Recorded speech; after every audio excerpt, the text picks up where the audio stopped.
अस्सलाम वालेकुम स्टूडेंट्स।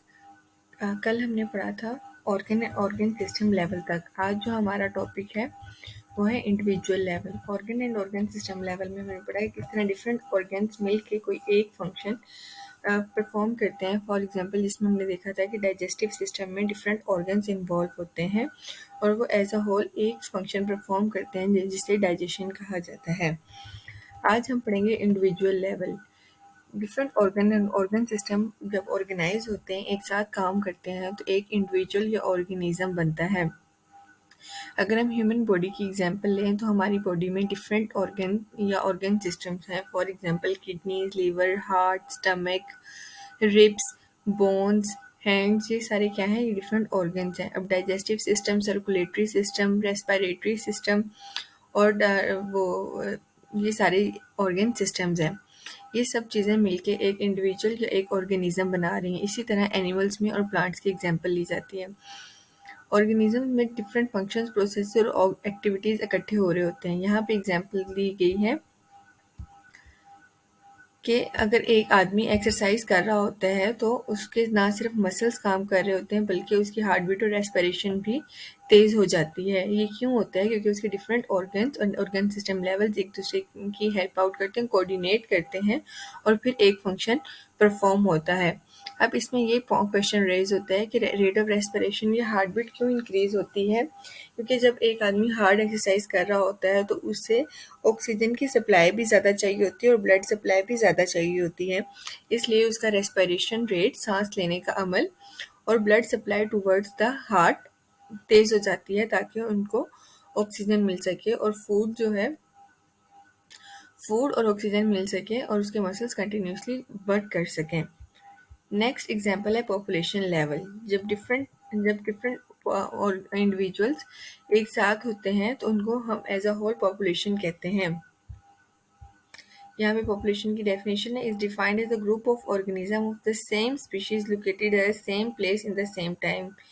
यानी कि एक ही तरह के जब ऑर्गेनिजम्स, स्पीशी कहते हैं, यहाँ पे आगे स्पीशी की डेफिनेशन है। This is very very very important. A species defined as group of organism capable of interbreeding and producing fertile offspring। Species किसको कहते हैं? कि organisms का ऐसा ग्रुप जो एक दूसरे से इंटरब्रीड कर सके और उनके पैदा होने वाले ऑफस्प्रिंग्स आने वाली नेक्स्ट जनरेशन फर्टाइल हो। फर्टाइल का मतलब ये है। तो पॉपुलेशन लेवल में पॉपुलेशन की क्या डेफिनेशन है? ऐसे ग्रुप ऑफ ऑर्गेनिज्म जो सेम स्पीशी के हों, एक ही टाइम में एक जगह पे रह रहे हों, तो हम उसको पॉपुलेशन कहेंगे। फॉर एग्जांपल पाकिस्तान की पॉपुलेशन 2010 में थी 173.5 मिलियन इंडिविजुअल्स। ये ह्यूमन पॉपुलेशन की बात हो रही है। इसी तरह एनिमल पॉपुलेशन में फॉर एग्जांपल हम बात करते हैं बफलो पॉपुलेशन की या काऊ पॉपुलेशन की या गोट पॉपुलेशन की। ये क्या है? ये एक एक स्पीशीज है। ये इंटरब्रीड कर सकती है, मतलब हैन की जो स्पीशी है it is a complete species. हैन हैन के साथ ही इंटरब्रीड कर सकती है, बेफलो बेफलो के साथ ही इंटरब्रीड कर सकती है। These are the example of species. उसके बाद एग्जाम्पल आ जाती है। यहाँ पे वर्ड लिखा होता है in the same time and same habitat. Habitat किसको कहा जाता है? Environment in which organism lives, जिनमें ऑर्गेनिज्म एक साथ इकट्ठे रहते हैं, यानी घर को हैबिटेट कहा जाता है, या मस्कन को जहाँ पे ऑर्गेनिजम्स रहते हैं उनको हैबिटेट कहा जाता है। पॉपुलेशन के बाद आ जाता है कम्युनिटी लेवल। अब कम्युनिटी में क्या होता है कि डिफरेंट पॉपुलेशंस होती हैं, डिफरेंट टाइप के ऑर्गेनिज्म एक जगह पे इंटरेक्ट कर रहे होते हैं एक दूसरे के साथ और एक इन्वायरमेंट में सर्वाइव कर रहे होते हैं। इसके एग्जाम्पल है फॉरेस्ट्री, यानी कि एक जंगल। फॉरेस्ट्री नहीं, फॉरेस्ट यानी कि जंगल। एक जंगल की अगर हम एग्जाम्पल लें तो उसके अंदर प्लांट्स भी होते हैं, एनिमल्स भी, इंसेक्ट्स भी, बर्ड्स भी, डिफरेंट टाइप के ऑर्गेनिजम्स प्रेजेंट होते हैं। Different plants, micro organism, fungi and animal species, ये कहाँ प्रेजेंट होते हैं? फॉरेस्ट में। तो यहाँ से हमें क्या पता चला कि communities are the collection of organism, different type के ऑर्गेनिजम्स और पॉपुलेशंस रहते हैं, जिसमें एक पॉपुलेशन हो सकता है इंक्रीज कर रही हो तो दूसरी डिक्रीज कर रही हो।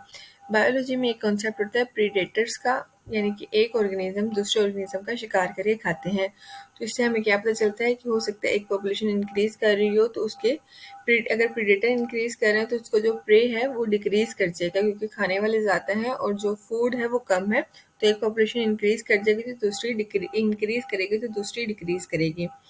ये तो सिंपल एग्जांपल हो गई। कुछ कम्युनिटीज कॉम्प्लेक्स भी होती हैं, जैसे भी हमने फॉरेस्ट की एग्जांपल देखी, फॉरेस्ट भी इज़ अ कॉम्प्लेक्स कम्युनिटी। उसके अलावा पॉन्ड कम्युनिटी, पॉन्ड कहते हैं तालाब को, उसके अंदर भी काफ़ी सारी पॉपुलेशंस होती हैं, like aquatic animals, aquatic plants, fungi, micro organisms, different seasons में भी प्रेजेंट होती हैं। उसके अलावा ये हो गए यहाँ पे दो तरह के कम्युनिटीज़ की बात की गई है, simple community and complex community. ये क्या है, ये टाइप्स ऑफ कम्युनिटीज़ हैं। और सिंपल कम्युनिटी में आ जाता है फॉलन लोग। लोग कहते हैं लकड़ी का एक टुकड़ा कह लें या तख्ता कह लें। फॉलन लोग with various population under it. For example, एक लकड़ी का कोई भी पीस गिर जाता है तो उसके नीचे काफ़ी सारे ऑर्गेनिजम्स रहना स्टार्ट कर देते हैं। This is example of simple community. Simple community में number and size of population limited होता है, यानी कि जो पॉपुलेशन की भी हमने एग्जांपल देखी थी, population or number of organisms in the population is limited. अगर कोई भी बायोटिक या एबायोटिक फैक्टर चेंज होता है तो वो drastic and long lasting effect डालता है। ड्रास्टिक का मतलब होता है खतरनाक। बायोटिक एंड एबायोटिक फैक्टर्स क्या होते हैं, बायो का वर्ड जब भी आता है तो उसका मतलब लिविंग, और ए का मतलब होता है नॉट। ए बायोटिक का मतलब होता है नॉन लिविंग एंड बायोटिक का मतलब होता है लिविंग। लिविंग और नॉन लिविंग फैक्टर्स, कोई भी फैक्टर्स अगर चेंज होते हैं तो वो कम्युनिटी लेवल पे drastic and long lasting effects डालते हैं। उसके बाद जो नेक्स्ट आता है वो है बायोस्फीयर लेवल। का मतलब है कि ऐसा पार्ट जहाँ पे ऑर्गेनिजम्स रहते हैं, इसको बायोस्फीयर कहा जाता है। अब ecosystem, it constitute all ecosystem, यानी कि इसमें तमाम तरह के इकोसिस्टम आ जाते हैं। लिविंग एंड नॉन लिविंग दोनों इन्वायरमेंट्स एक दूसरे के साथ इंटरेक्ट करते हैं, और इसको zone of life on earth भी कहा जाता है, क्योंकि इस पार्ट में, अर्थ के इस पार्ट पे लाइफ एग्जिस्ट करती है। ये हमारा कंप्लीट हो गया है the level of organisation. Total 9 parts और 9 के 9 as a whole long question भी आ सकता है। Next is a cellular organisation. हमने पढ़ा था कि basic unit of life is cell. तो इन सेलुलर ऑर्गेनाइजेशन में हम देखेंगे कि ऑर्गेनिज्म को, जितने भी ऑर्गेनिजम्स हैं टोटल, जितने भी अर्थ पे प्रेजेंट हैं, उनको मेनली 5 ग्रुप्स में डिवाइड किया गया है। मेनली 5 मेजर ग्रुप्स में डिवाइड किया गया है। टेक्सोनॉमी हमने पढ़ा था डेफिनेशन में, the classification of organisms into group and subgroup is called taxonomy. तो according to the taxonomic classification, all organisms को 5 ग्रुप में डिवाइड किया गया है। First one is the prokaryotes, protist, fungi, plants and animals. ये चीज़ सब organisms में common है कि सारे ऑर्गेनिज्म सेल से मिलके बने हैं। अब सेल्स की बेसिकली 2 टाइप्स हैं, यूकैरियोट्स एंड प्रोकैरियोट्स।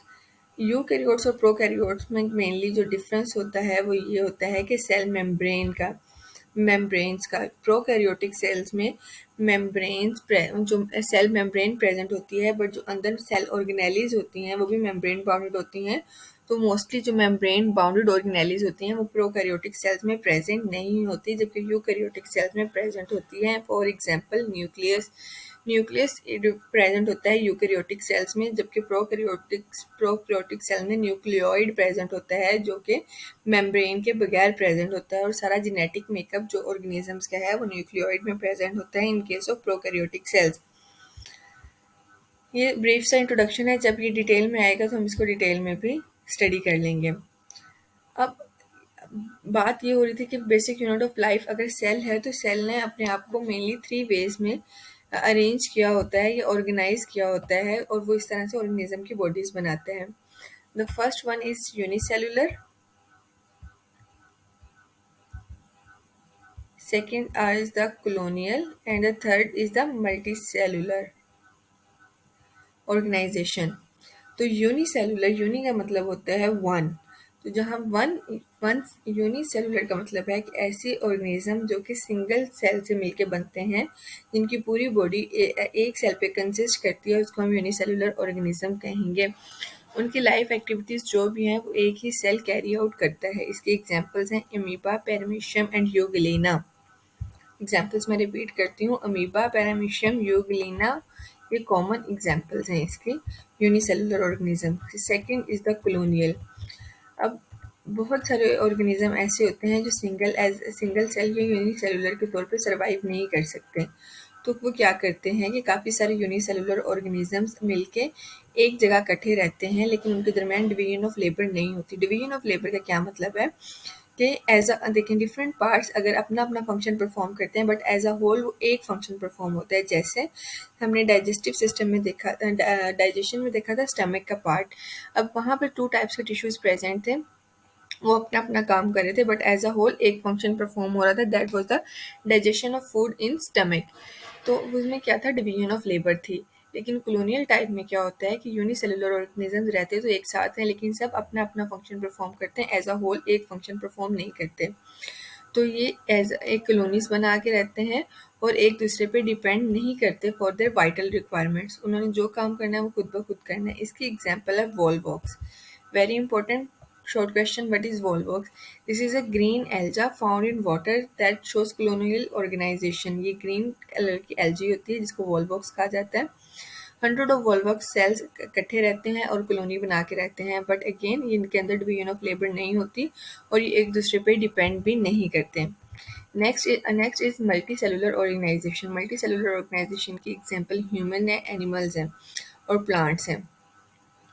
ह्यूमन में are the multicellular organisms. हमारी बॉडी के अंदर ट्रिलियंस ऑफ सेल प्रेजेंट है और इन्होंने खुद को ऑर्गेनाइज किया हुआ है इनटू टिश्यूज ने मिलकर ऑर्गन्स, एंड ऑर्गन ने organ system level, and then individuals है, जो हमने अभी पिछले लेक्चर्स में पढ़ा है।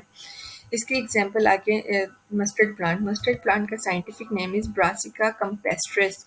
अगेन मैं रिपीट करती हूँ, Brassica campestris. This is very important short question, or it can be asked in MCQs. What is the scientific name of mustard plant? So the answer is Brassica campestris. आगे बताया हुआ है कि ये इसको विंटर में सो किया जाता है और विंटर के एंड तक ये अपने सीड्स प्रोड्यूस कर देता है। सीड टू सीड इसका साइकिल कंप्लीट हो जाता है। अगर हम इसके प्लांट बॉडी पे फोकस करें तो ये उसके जो लीव्स हैं ये नॉन रिप्रोडक्टिव होते हैं, जबकि जो फ्लावर्स हैं वो रिप्रोडक्टिव पार्ट हैं। जो इसकी प्लांट बॉडी है इसको एज ए वेजिटेबल यूज़ किया जाता है और सीड को फॉर एक्सट्रैक्शन ऑफ ऑयल। इसके सीड से ऑयल निकलता है। अगेन वही बात जो मैंने आपको बता दी है कि इसके बॉडी पार्ट्स को 2 ग्रुप्स में डिवाइड किया जाता है, vegetative parts and reproductive parts. Reproductive को sexual reproduction, reproductive parts. Vegetative organs या पार्ट्स जो रिप्रोडक्शन में हिस्सा नहीं लेते। Leaves, roots and stems, branches are the vegetative organs and the flowers are the reproductive parts, जो कि सेक्सुअल रिप्रोडक्शन में हिस्सा लेते हैं और सीड्स और फ्रूट प्रोड्यूस करते हैं। नेक्स्ट मल्टी सेलुलर ऑर्गेनिज्म की एग्जांपल है फ्रॉग। फ्रॉग का साइंटिफिक नेम है राना टिग्रीना। अगेन रिपीट कर रही हूँ, राना टिग्रीना। इसके अंदर भी मल्टी सेलुलर ऑर्गेनाइजेशन होती है। इसके अंदर ऑर्गन सिस्टम प्रेजेंट होते हैं और हर ऑर्गन सिस्टम के अंदर रिलेटेड ऑर्गन्स प्रेजेंट होते हैं। स्पेसिफिक टाइप के टिश्यूज मिलके ऑर्गन्स बनाते हैं, like epithelial, glandular, muscular and nervous. कुछ ऑर्गन सिस्टम्स के प्रैक्टिकल में एक्सप्लेनेशन की हुई है, लेकिन अभी हम एक्सप्लेनेशन प्रैक्टिकल पार्ट नहीं कर रहे, तो यहाँ पे हमारा चैप्टर कंप्लीट हो गया है। 3 पार्ट्स में मैंने डिवाइड किया था, बट वीडियोस लंबी हो रही थी तो मैंने इनको 4 पार्ट्स में डिवाइड करना पड़ा। तो ये हमारा चैप्टर आज कंप्लीट हो गया है। अगर आपको किसी कोई भी सवाल है तो आप मुझसे पूछ सकते हैं। शॉर्ट क्वेश्चन में सिंपल डेफिनेशंस पूछी गई हैं, ये सारी टर्म्स मैं आपको एक्सप्लेन कर चुकी हूँ। इनको आपने रिवाइज करना है। अगर कोई भी सवाल है तो आप कमेंट सेक्शन में पूछ सकते हैं और ज़्यादा से ज़्यादा वीडियो को शेयर करें और चैनल को सब्सक्राइब करें। कोई सवाल हो तो आप कमेंट सेक्शन में पूछ सकते हैं। Thank you.